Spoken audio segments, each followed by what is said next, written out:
In the hills of West Virginia, it's Heavenly Hills Homestead with another episode. Stay tuned. Boom!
Alright guys, we got stuff coming up. You can see it all popping up all over. Wife's gonna kill Jaden, our little boy. Our oldest, he come in here and sprayed my plants for me. Sprayed them down good, didn't he? Lord have mercy, she's gonna be mad about that. Anyhow, today I brought you in here because this thing here is getting soft on the tip. So, I don't know how long it's been growing, but it's been quite a while. There we go. We just removed it. I'm going to go in here and see if these seeds look viable at all. And if they are, well, we'll have some viable seeds. If not, well, we got a go right there. And we got another go right there. And another go over there. And wherever else this thing decides to do whatever it's doing. Which is weird and odd and crazy. And I don't understand it. But hey. Alright guys, so you can kind of see here. There is no good seeds. They're flat, you can see through them pretty much. None of them are good. Sad that I grew that for that long, just trying to wait out and see, but I know it was plenty old enough to have had good seeds in it. It wasn't, just didn't have any. I've cut them open and looked at a few that were a little fuller, just to see if it was even worth my time, but it's not worth my time to even try to do anything with these. So I'm gonna wrap it up in the aluminum foil, take it out and feed it to the pigs. We've got our cucumber. And we're gonna go down here to my little piggies. And we're gonna see if my little piggies want a little bite. Yeah. The little piggies want a bite? Do my little piggies want a bite? Huh? Yeah. Oh, mercy. Let's see if I can set the tripod here and stand up without any incident. Uh-oh, maybe, I don't know. There we go. All right, I hope it stays there. All right, fellers, ladies, and gents, we got something nutritious for you here.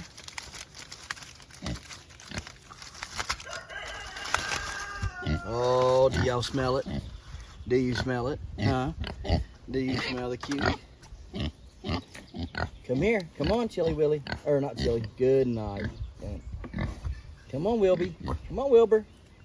You can take a bite and eat. There you go. There you go.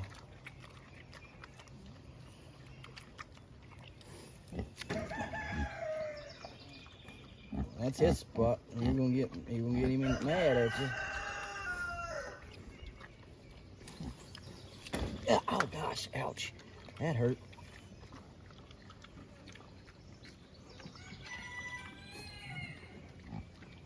That one rock sharp.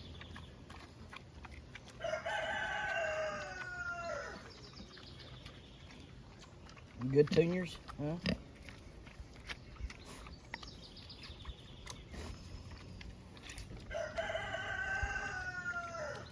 Oh, you're smart. You're hollowing it out, ain't you? Like, I don't want the garbage, I want the inside.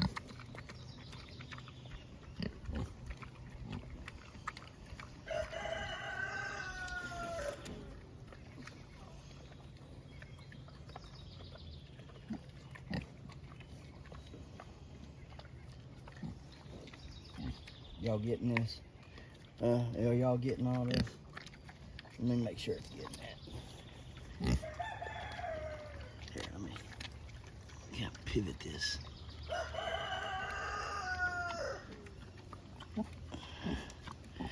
There we go. Now everybody can see better. Hopefully.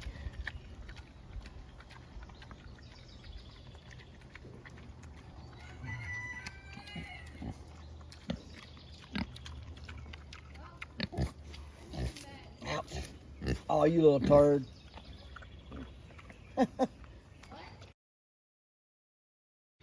She broke it off.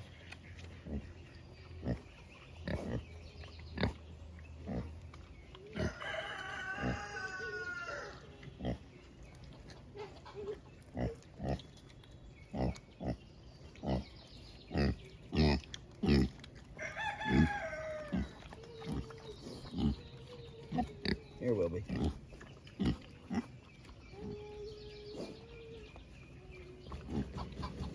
Come on, Wilby.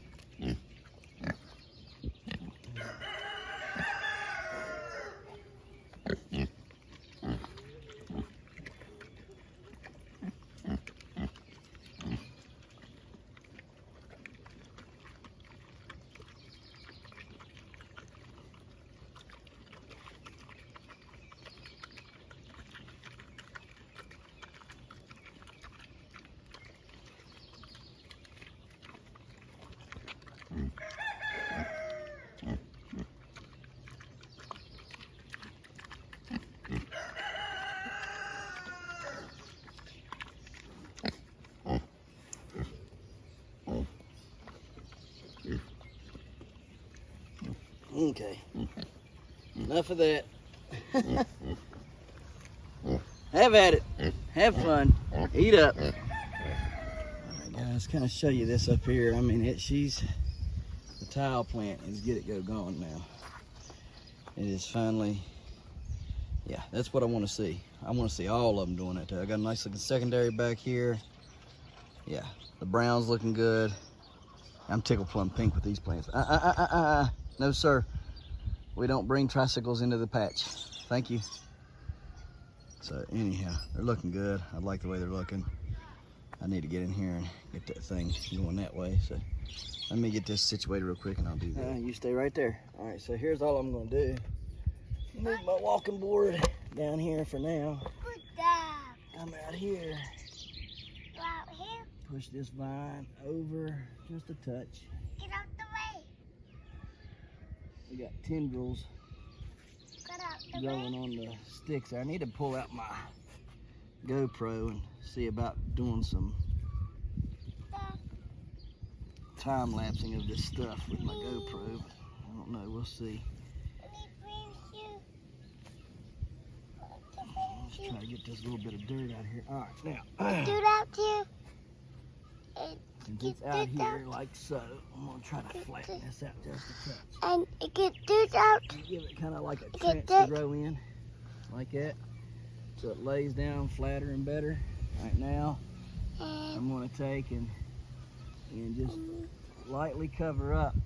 It comes up. Let me grab you and I'll show you what we're doing. Daddy. You stay right there. Stay right All there. right, let me. Is there something else I can help with? No, Siri, I don't need you right now. I'm not sure I understand. You wouldn't. What? You understand?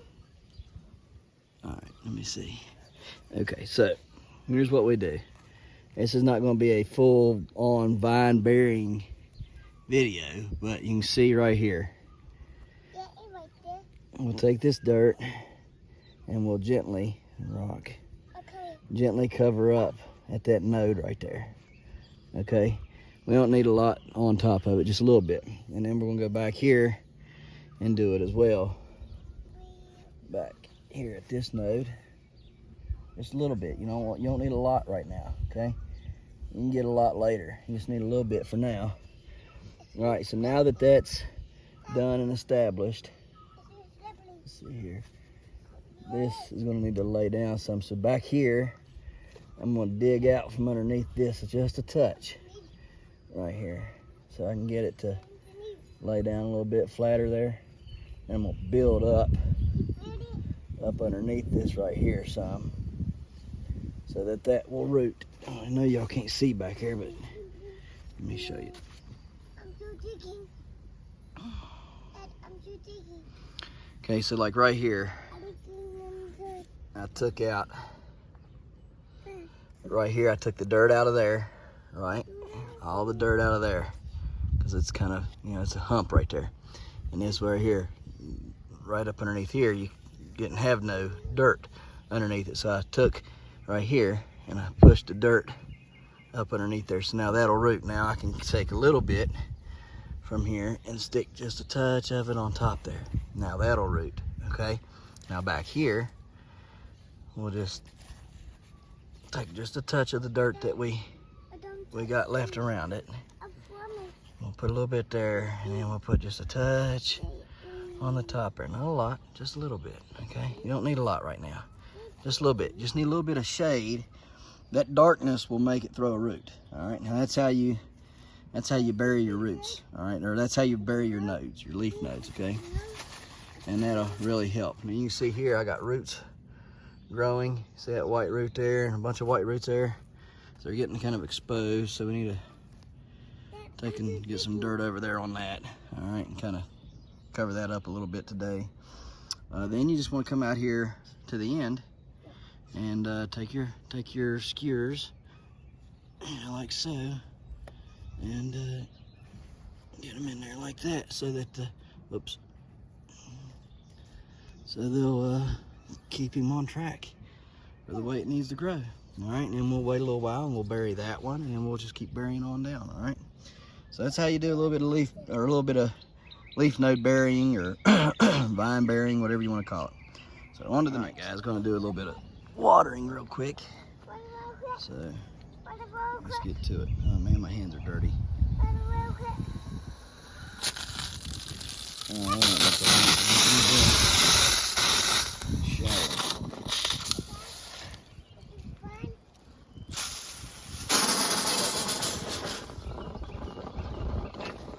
Yeah, it's funny. Lots of fun.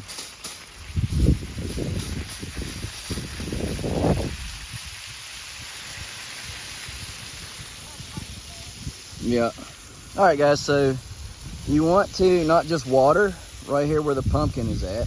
All right. You want to water as you know, about a 5-foot radius, so that that pumpkin will reach out and away and not just grow roots right there. Okay. So to encourage your roots to grow further and farther out, okay, you can give it some water right at the base, but it's recommended that you water out and away from them some, so that they can reach for that water, okay, for that nutrients and that moisture, okay. So you water away from your pumpkins,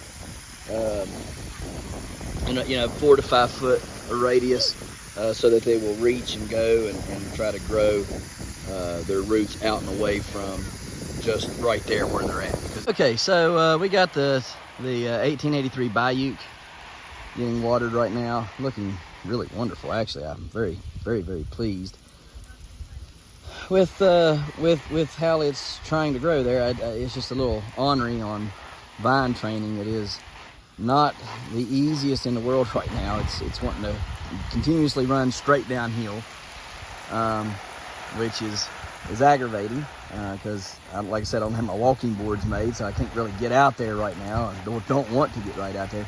We're shooting for that board, or that fence post right there with that white marker on it. I know they all got white markers on them, you're going to say, but the white marker right here with the green string tied to it, that's the pole that we're shooting for, somewhere around in there. Actually, no, I take that back. We're not shooting for that one. That's too narrow. We're actually shooting for in between the two. Yeah, like I guess the middle green one, the middle pole with the green string tied to it, from the other tarp there. So I guess you got this one right here, and then you got the middle one, and that's the one we're shooting for. And then we'll let the rotoball grow to that. The tip of the rotoball will touch that one, and the tip of this bayou plant will touch that one as well. That middle one, right? Let me see if I can zoom it in.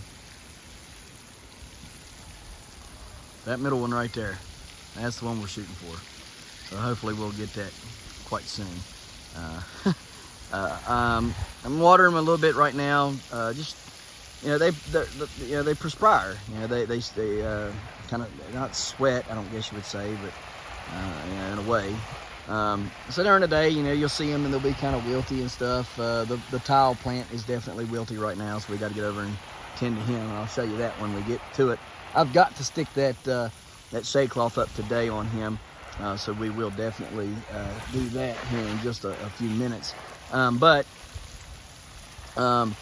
they wilt, and when they're wilting, you know, they're just saying, "Hey, I'm hot, I'm sweating," and stuff. So you know, then you come out here and you give them a little drink of water, right?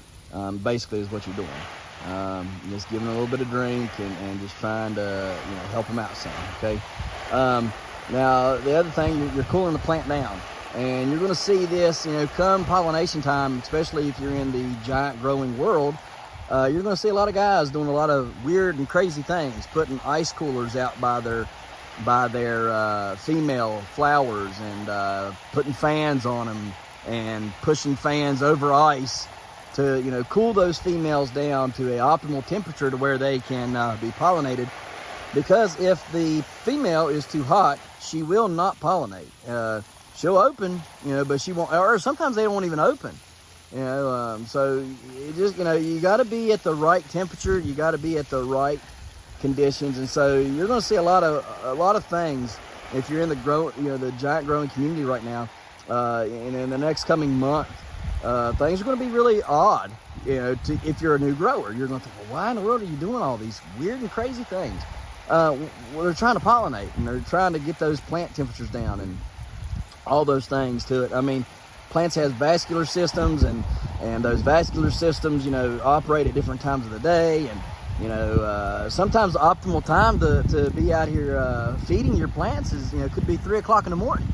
You know, so you just got to be aware of those things, and a lot of these growers, they are very aware of a lot of those little tips, right? Like watering, you know, and feeding in the middle of the night, and all that stuff, right? So best thing to do if you're new to this is get in touch with a giant grower and learn as much as you can from them, glean off of them as much as you can, and they're generally pretty good about giving you all the information. They don't really look at it as you know, you coming in and wanting information that could be a secret to them losing. They don't look at it like that.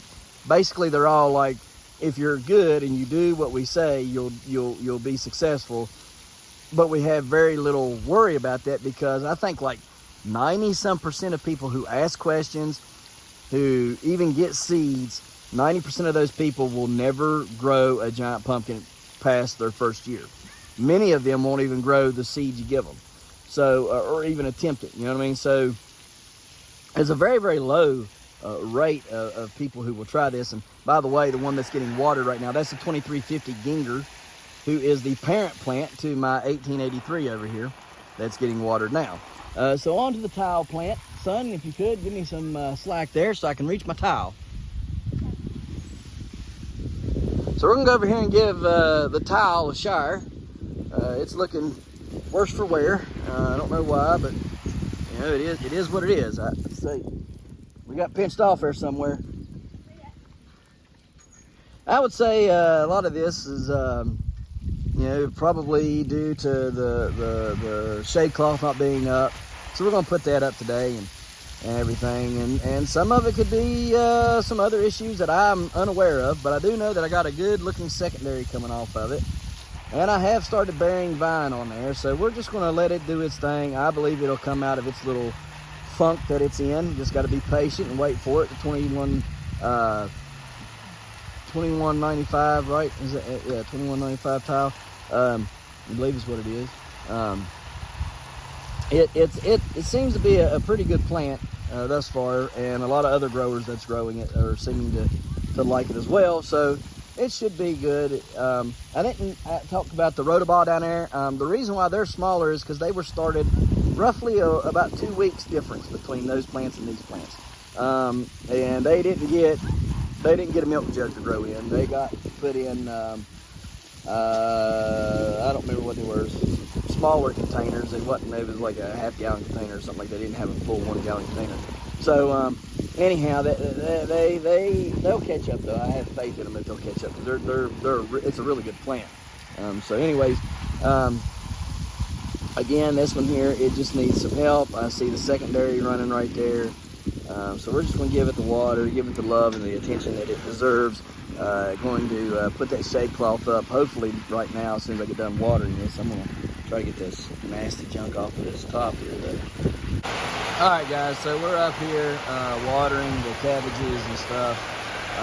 They're in pretty bad need of some liquid, some high quality H2O coats.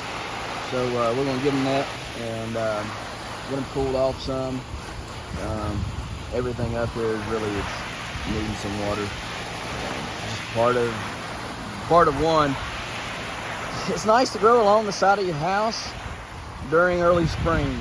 Kind of helps keep the frosts away and gets that early, sun and gets them warmed up faster, blah, blah, blah, blah. But when you get to summertime, growing along the side of the house, about the only thing that does good is a pepper and a tomato. Everything else is just kind of like, hey, boss, I want no part of this. Don't even put me in the game. I'm not looking for nothing but some cool weather, man. So we're trying to keep everything going and keep it nice and cool and wet and moist, and so we'll see, what happens. I'm gonna have to pick that spinach pretty soon up there though. Look at it, going good. But don't you dare. You stay out of there, Builder Bob. Come here, Builder Bob. Yeah, you come here, Builder Bob.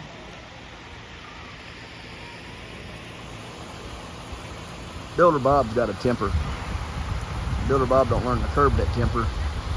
He's gonna have a lot of heartbreak in his life. That's just a fact. Temper. Look at weed down here, I guess. It can use this down here. Like I did up through there.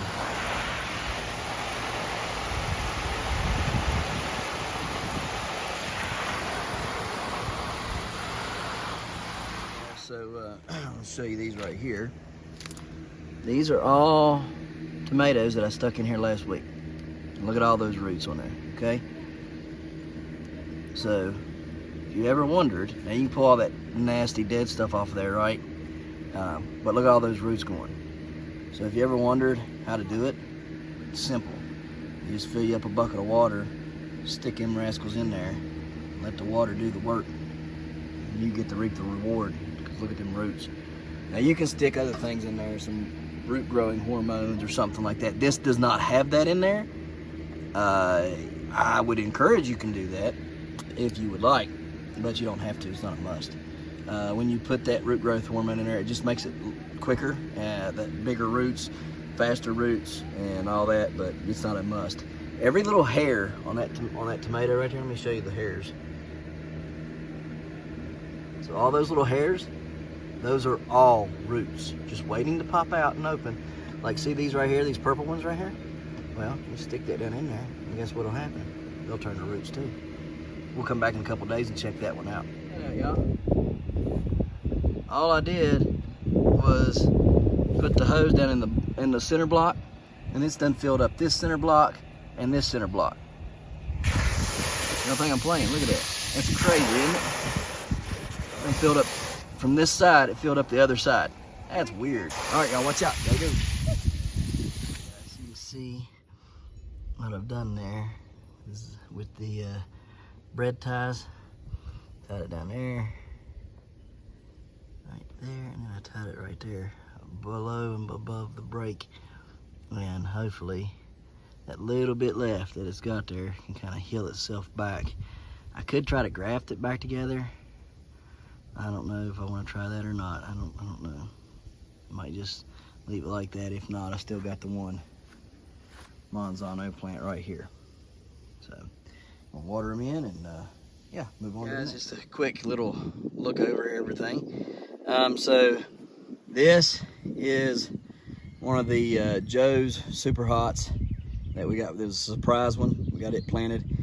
That is a Tony Prochaska giant eggplant, aubergine. Okay, so we got that planted right here. So just for my notes, the one in the squash plant is a Tony Prochaska.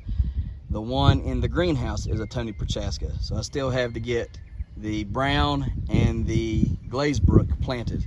So I still got 2 more giant eggplants. Over here, if I can get my phone to cooperate, we got a cherry bomb planted right there. I'm gonna try to get them all labeled. Come on now, let's go. Stop taking so long. Right here we have a big gem. Yeah, this is a big gem. So it should produce a big chili pepper. The world's largest, heaviest chili pepper was produced off of one of these varieties of pepper. I have 3 of those plants going. I gotta figure out where to plant them all. I think I'm gonna plant one in the greenhouse and then the other one's out here in the yard somewhere. We watered everything up here. You can tell it looks good on those giant green squash. Down here, what I'm doing, just so I can let you guys know, so you guys can be in the thought process with me, I like to plant throughout the day so that plants like the Ahicharpita or the Manzanos, I can see how much sun, you know, like right now it's 3:48. They're still getting a little bit of sun right here, okay? But it's not intense right on the sun, right? There's no reflection off of the house or anything. So that's the kind of stuff I look for. This one right here, this pepper plant is a Brazilian rainbow. It's growing right there where that meat skewer is. I showed you the Manzano right there. And here's the other Manzano. So hopefully they'll do good. They've been doing good so far. I hope they continue to do that and produce some peppers for us this year. Reason why I planted them over here is because of that, you know, trying to mimic what they're grown in. They're not grown in a high heat situation. They're from Peru. And that's another reason why I did the Ahicharpita the way I done it here, and you'll see it in a second. So up here at the top of the yard, I planted a Prima Theil right here. You can see the Prima Theil right there in the corner, right there. I think I'm pointing to it right. Yeah, right there. There's the Prima Theil. And then I have the Pockmark Orange is in front of the pole. So that is a Pockmark Orange right there. And then over here to the left of the pole is a Black Pearl. Kind of need to finish up that little story. I don't think I finished it last night. I did get a call from my buddy. So I'm gonna have to finish that here in a minute and let y'all know how much trouble he got in. He may not have a job. So anyhow, this is a Ahicharpita, and I had planned on planting that Ahicharpita right here in front of that popsicle stick. And I looked at the time and I said, well, you know what? It's not going to get major sun right here, and I want to make sure it's getting enough sun. And in probably 4:30, there will be no more sun hitting this plant. And so I thought, well, that's pretty good, because then, you know, it's been getting lesser and less, you know, intense sun all day, and 4:30 kind of being that's it. You're not getting no more. That's pretty good for Ahicharpita, I believe. I'm planting them. I've never grown them, and I know that they're from Peru, them and the Manzanos. So basically what I'm doing is I had enough Ahicharpitas that I could play with it. So I put a couple in the garden, see how they grow. I put one here, see how it grows, and I'm gonna put one in a bucket and just kind of move it around and see how it grows. And that way I can kind of judge what the pepper plants like and what they don't like. You understand? So you kind of got to get in there and kind of got to get involved sometimes with things, and maybe maybe plant them in different spots that you really don't want to do it, but you got enough room to plant maybe one, and try it there and see if it does good there versus your more traditional style, right? Like the garden. Um, the thought process behind this is just kind of trying to find out where everything goes, where it likes to be, and stuff. And that's really why I'm planting the way I'm planting right now. Just kind of watching the sun, watching what it's doing, and planting things according to what I've researched and what I think would go best for that particular plant. So I'm gonna get off of here. I'm gonna go eat something, come back, take a break for a minute, charge up everything, then come back out and plant some more.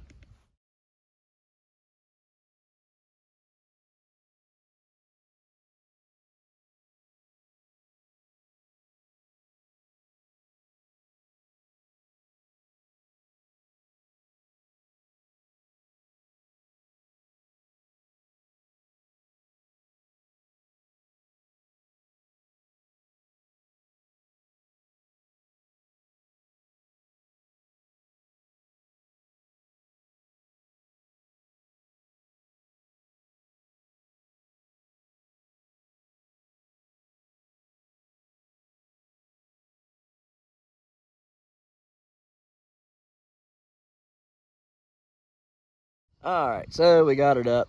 Woo, boy, it's leaning a little bit. We're gonna have to, I have to pull on this one some. Gotta pull it this way. Yeah, we'll have to work on that. All right, let me get something and fix that, and then on to the next.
All right, guys, so what I did is I dug a roughly a 3 foot deep hole and 3 foot wide, 2.5 foot, 2.5 foot by 3.5, or by 3, I mean.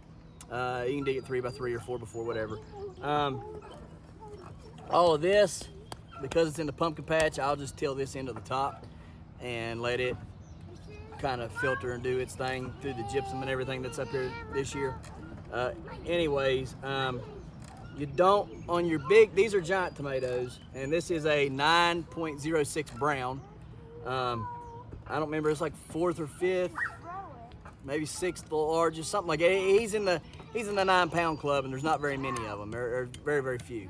So anyhow, 9.06 brown is this one right here. And you don't want to plant them deep like you do your normal tomatoes. You know, normal tomatoes, you would pull that thing and you'd plant it about yay deep, right? Or maybe even deeper. But these, on the giant ones, you don't want to do that. Carrie Gross told me, said, you know, when you bury them deep like that, you're missing these lower trusses, and those lower trusses tend to be where your biggest mega blooms and most successful mega blooms are, is down there on your lower trusses. So he said on the giant ones, you don't want to bury them deep. So we're not going to bury it deep. I dug all that out, and you see all this clay and silt and stuff laying over here. And what we'll do is, well, what we already done is I took and went and got my dirt from Wellington, my compost. You want a good soft soil, deep and width-wise, right? So your tomato roots can kind of get pretty big size, right? You know, roughly 3.5 to 4 foot, somewhere around in there is what I was told, or 3 foot to 4 foot, you know, somewhere around in there, and then deep as well. So it has that now. We filled it in, and what I did is I took some of this looser topsoil that was up here that has the gypsum and stuff in it, and the fertilizer in it from this year, and I just took and put it in the hole, chopped it in with the shovel, and incorporated it in with the compost. That compost will drain better than the original dirt, so that'll help with root rot and stuff like that, and it'll allow it to, you know, the roots to be able to grow better inside of there. So I also added mycorrhiza, azos, and mobile microbes plus in the hole with the plant. So this thing here should get up and start rocking, you know, within the week or two, and we should start seeing some pretty significant growth on this plant. Another way that you can do it, and I didn't do it today, I'll probably do it tomorrow because I'm running out of light, is I will take an auger and just do my holes with an auger. It's a lot easier than using a shovel. Gas-powered auger can power through, get you the depth you're looking for, and then you can do, you know, 4 holes to make you your square footage that you're looking for. So anyhow, that's how they say to do it for a giant tomato. They say don't bury it deep like you do a normal garden tomato, and to make sure you got good till and good drainage on your soil. So we're gonna cover this up. As soon as I get some Moab in, I'll be giving it some Moab and some other things throughout the week, the course of this week and next week. All right, guys. So we fill this in and on to the next. What? You're Malachi? Malachi cookie? Have a ball.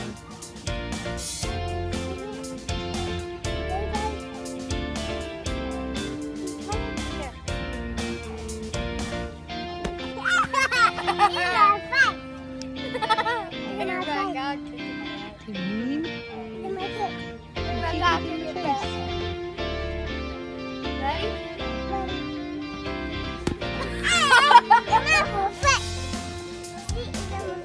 Yeah, go get him.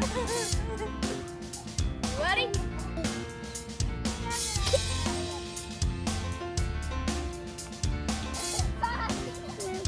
Yeah. Could you do it? I'm recording. What you doing? I couldn't. I'm recording. Hey, let's play soccer. It's day day. This ball goes freaking too high. Blame the ball. I get it.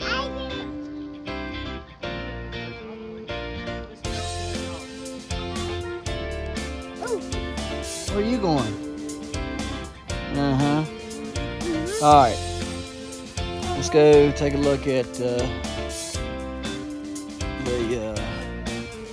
pumpkins. You stay there. Don't you follow me. It's nasty over here. Alright, so show everybody their pumpkins that they have picked. So we have over here on the far right the 950 coat. And we picked the 950 coat. Middle, we have the 1088 Bayou. Kira picked that one. Over here on this end, on the right, we have the 1477 Caspers. Jaden picked that one. So there are their plants. They're going to grow straight down the hill and try to pollinate somewhere between here and the fence. I'm going to grow a Morrow in here and a oh goodness, I can't think of it. A Morrow and a field pumpkin. And I'm gonna grow a bushel gourd over there and that stuff somewhere over on that side. Anyhow, that's where the bushel gourd will go. If I can even get one. I'm way behind on that since slugs deemed it as food. Tomorrow, going to finish, well, you can see here, we got most of this. The garden, most of the garden's planted now with tomatoes and peppers. Just waiting for the oh goodness, what are they called? The I can't think of the name of it. Squash and zucchinis to come in, then we'll plant them up there, and then we still got other places to prep for planting stuff as well. But all the competition tomatoes tomorrow will be in the ground. Goji berries, which are right here, these are goji berry trees. All of those will be in the ground tomorrow over there along the fence line, because that's where Annie wanted them. So that's where we're going to put those, provided that it doesn't rain like it's supposed to. It's supposed to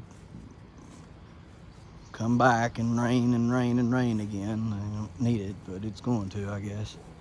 So Annie wanted the goji berries along the tree line there, or along the fence line there, so we'll plant them there. They are cold hardy and they are drought tolerant. And I have the black ones and the red ones. I don't believe any of them will produce anything this year, but they should produce next year. So that's something to look forward to for next year. But yeah, so we got most everything in the ground and caught up with that part, and then we can start shuffling to tilling and working things out to plant the next stuff that comes in. So looking forward for all that, right? But again, tomorrow we'll plant the rest of the tomatoes. Let's go a little bit more in depth on tomatoes tomorrow, I believe. If it's going to be a rainy day, I'll probably do some teaching and some talking about mega blooms and those types of things. So you won't want to miss that episode tomorrow, where we talk about the mega blooms and things, provided that it rains and I can't come out here, because if it doesn't rain and I can come out here and work, well, you know what's already going to go down. I'm going to be out here and I'm going to hit it. One thing that I did do today, I did give every plant, excluding the ones that are on the far end down there, but all the pumpkins on this side and the squashes up in the front yard, all of those today received fish emulsion, liquid compost, humic and fulvic acids, pure amino acids, and what is this?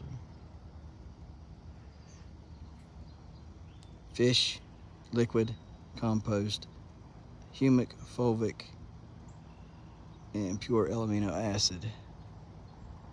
I guess that's it.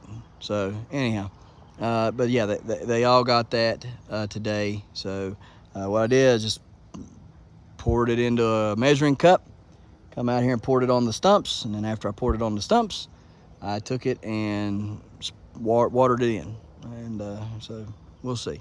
Hopefully that'll kind of help.